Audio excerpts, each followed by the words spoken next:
ഏകദേശം 3 വർഷത്തിന് മുകളിലായി ഈ ഒരു പേഴ്സ് ഞാൻ യൂസ് ചെയ്യാൻ തുടങ്ങിയിട്ട്. ആമസോണിൽ നിന്ന് 450 രൂപയ്ക്ക് മേടിച്ച വൈൽഡ് ഹോൺ എന്ന് പറഞ്ഞ കമ്പനീൻ്റെ ഐറ്റാണിത്. ഓഫ്കോഴ്സ് നമ്മൾ ആൺപിള്ളേർ പേഴ്സൊന്നും അങ്ങനെ മാറ്റാറില്ല.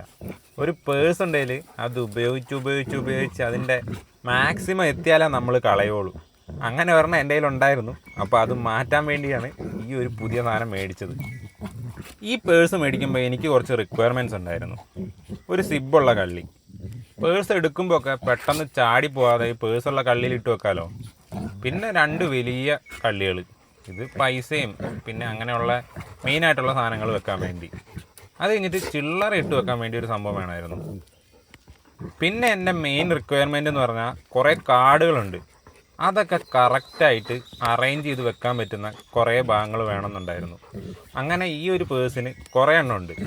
പിന്നെ ഇതാ ഈ കാണുന്നുണ്ടല്ലേ, ഇവിടെ നമുക്ക് ഫോട്ടോസ്, ആധാർ കാർഡ്, ലൈസൻസ് അങ്ങനത്തെ സാധനമൊക്കെ വെക്കുകയും ചെയ്യാം. ഇവിടെ നമുക്കൊരു 6 കാർഡ് വരെ കാണുന്ന രീതിയിൽ ഇതേപോലെ വെക്കാൻ പറ്റും. പിന്നെ ഇതിനകത്ത് വേറെയും കുറേ കള്ളികളുണ്ട് കേട്ടോ, സീക്രട്ട് കള്ളികൾ. കാണിച്ചു തരാം. ഇതാ നോക്കിക്കോ, ഇവിടെ ഒരെണ്ണമുണ്ട്. പിന്നെ അതേപോലെ തന്നെ അതിൻ്റെ നേരെ ഓപ്പോസിറ്റ് ഒരെണ്ണമുണ്ട്. പിന്നെ ഈ പേഴ്സിൻ്റെ പുറത്തും 2 കള്ളികളുണ്ട്. അതിനകത്ത് ഞാൻ ഇതുവരെ ഒന്നും വെച്ചിട്ടില്ല, എന്തിനാണെന്ന് അറിയാൻ പാടില്ല. ഇവിടെ വെച്ച് കഴിഞ്ഞാൽ അത്രയ്ക്ക് കൺവീനിയൻ്റ് ആയിട്ട് എനിക്ക് തോന്നിയിട്ടില്ല. മൊത്തത്തിൽ ഇത് മേടിച്ചിട്ട് ഞാൻ കംപ്ലീറ്റ്ലി സാറ്റിസ്ഫൈഡ് ആണ്. ഇപ്പോൾ ഓൾമോസ്റ്റ് 2 ഇയർ കഴിഞ്ഞ് 3 ഇയർ ആകാറായി. ഇതുവരെ വലിയ പ്രശ്നങ്ങളൊന്നും ഉണ്ടായിട്ടുമില്ല. പിന്നെ എൻ്റെ എല്ലാ സാധനങ്ങളും ഇതിനകത്ത് വെക്കാനും പറ്റുന്നുണ്ട്. ഇതിന് മുമ്പുണ്ടായിരുന്ന പേഴ്സിന് കുറച്ച് ബൾക്കിനെസ് കൂടുതലായിരുന്നു. ഇതിന് അത്രയ്ക്ക് ബൾക്കായിട്ട് എനിക്ക് തോന്നുന്നില്ല. കുറേ സാധനങ്ങൾ വെക്കുമ്പോൾ ഈ ഒരു വലിപ്പം തന്നെ ഉണ്ട്. പിന്നെ ഇതിൻ്റെ സ്റ്റിച്ചിങ് ഒക്കെ ഉണ്ടോ, ഇതുവരെ വലിയ പ്രശ്നങ്ങളൊന്നും ഉണ്ടായിട്ടില്ല അതിന്. പിന്നെ ഇതിൻ്റെ ഉള്ളിലത്തെ സിബാണേലും അതും പോയിട്ടില്ല.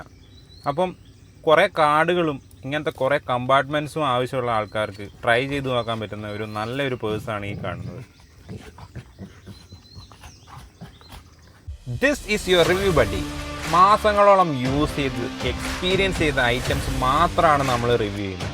ഓൺലൈനിൽ കിട്ടുന്ന ഒട്ടുമിക്ക എല്ലാ പ്രോഡക്റ്റിൻ്റെയും പക്ക റിവ്യൂവിനും ജെനുവിൻ ഫീഡ്ബാക്കിനും വേണ്ടി നമ്മുടെ ചാനലൊന്ന് സബ്സ്ക്രൈബ് ചെയ്ത് വെച്ചു. എന്തായാലും പിന്നീട് ആവശ്യം വരും. ഇനി നിങ്ങൾക്ക് ഏതെങ്കിലും പ്രോഡക്റ്റിൻ്റെ ഫീഡ്ബാക്ക് അറിയണമെങ്കിൽ തീർച്ചയായും കമൻറ്റ് ബോക്സിൽ ആഡ് ചെയ്തോ.